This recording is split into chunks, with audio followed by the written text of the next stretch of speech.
Dear ladies and gentlemen, welcome back to the analysis of YOLENO TV. I hope you're well from wherever you're watching this channel.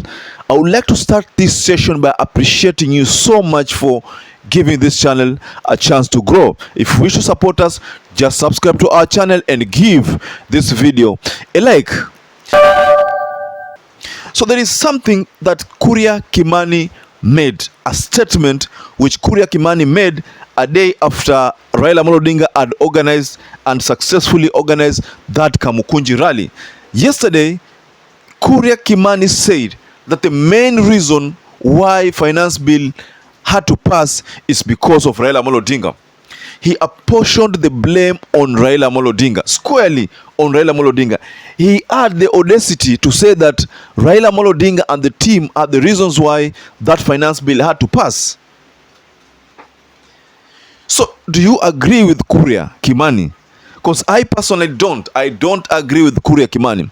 And I have reasons why KURIA KIMANI, in fact, he is not fit for that position of a chairman of budgetary allocation committee. Can you listen to this statement?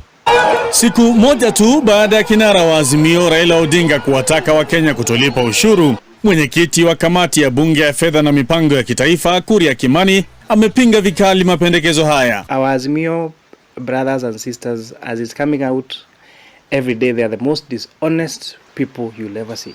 They were part of this process. The issues that they contested, or the clauses they actually contested and asked for division, were only two. Akisisitiza kuhusu unafiki anaoutaja, mbunge huyo wa Molo anaongezea kuwa wanaazimio walipitisha bajeti zingine kadhaa zinazoandamana na mswada huu. All the other budgets, they approved them. They are always in ministries going to PSS with requests for projects in their constituencies. Then how do we fund them?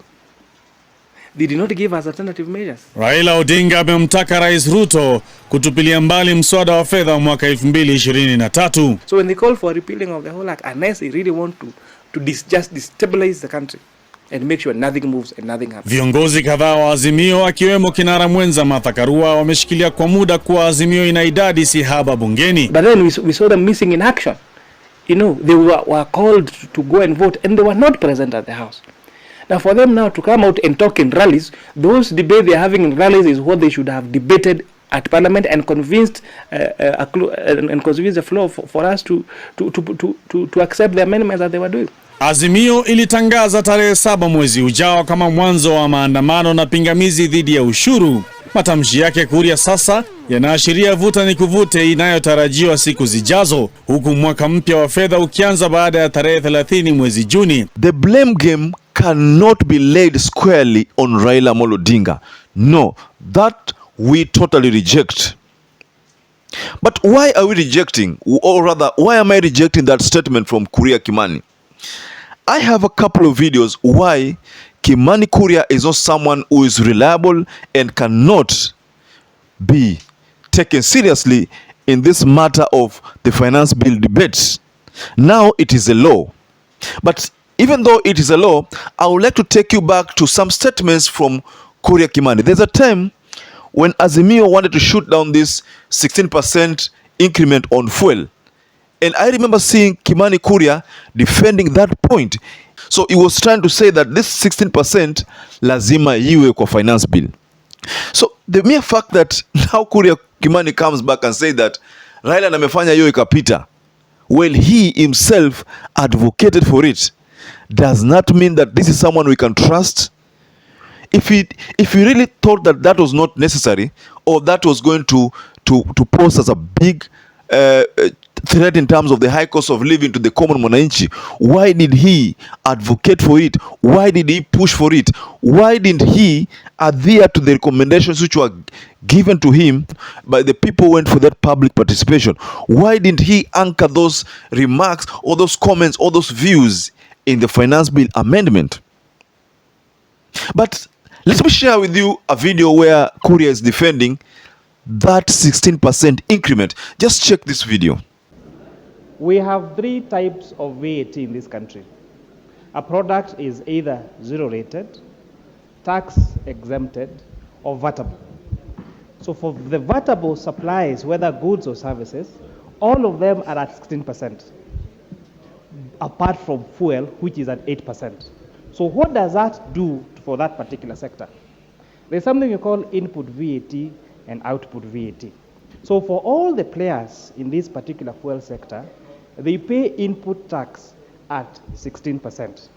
But once they sell that fuel to the market, they sell it at 8%. So when they go to claim their VAT, they are always on a credit position. Let me finish.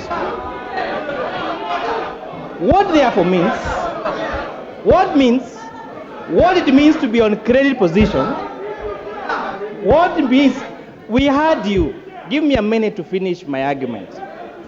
What it means to be on a credit position is that it is taxpayers' money that has been paying the remaining 8%, and that is a fact. So this 8% that you have been subsidizing by charging VAT on fuel at 8%. Yes, from that video, and it is self-explanatory, and you can see it for your with your own eyes that is KURIA KIMANI defending the 16% increment on fuel. And people kept saying, economists and various political analysts told these people that if you increase the taxation on fuel or petrol and the like, you will have literally increased the prices of everything. Now there is talks that on first prices, or rather fare, is going to increase. This is what KURIA KIMANI wanted.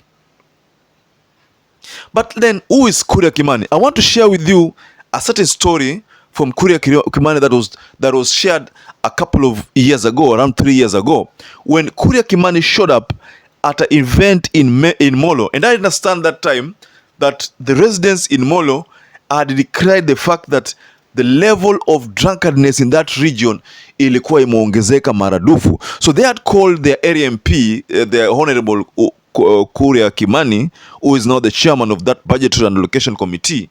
They had called him to come and talk about this menace. It is alleged, and there's a video I'm sharing there, and you can check that video, where KURIA KIMANI came while looking drunk. He was totally drunk to a level where by now he had to be carried by residents to his to where he's supposed to sit. So the same person who is telling us that that Azimio were not genuine in their quest. Let's just say that KURIA KIMANI was genuine in his quest to deal with the issue of drunkenness in Molo. If that was the case, then why did he appear there looking drunk? And there have been so many footages of him, appearing drunk, sometimes making statements when appearing drunk, and that is a leader. A member of parliament who's supposed to show a good example. So now he comes to tell Azimio and Kenyalans that, look here, Azimio people, you are the reasons why finance bill ilipita. So is he someone that you can trust? Definitely not. If he was someone who meant well for this finance bill and meant well for the Kenyans, he could have advised William Ruto that, look here, I have conducted this public participation, and to be honest, 97% of Kenyans are not ready for this finance bill. Then as a result, let us revise this finance bill. Let us anchor what these people want so that going forward, we can have something that is acceptable by the people. He failed to do that, despite the fact that he made some indication that lazima tutafanya changes kidogo. But let's just face it, the only changes that we see he made ni ile kubadilisha ile housing tax from 3% to 1.5% and saying that now haitakuwa refunded. How is that, even, is that really what people wanted? People did not want an introduction of a tax because there was suspicion that this was not going to be a savings kitty like they are saying, but there was a lot of suspicion that this was going to be a tax. And that is what was done in Parliament that day. You remember when that bill was taken back to Parliament for that debate on the housing fund, and then there was a proposal that was rushed there that it to be converted from a savings now to a tax, and that was hurriedly passed by Moses Wetangula. You remember that scenario? I think around 2 weeks ago there, and that was done. You remember that scenario?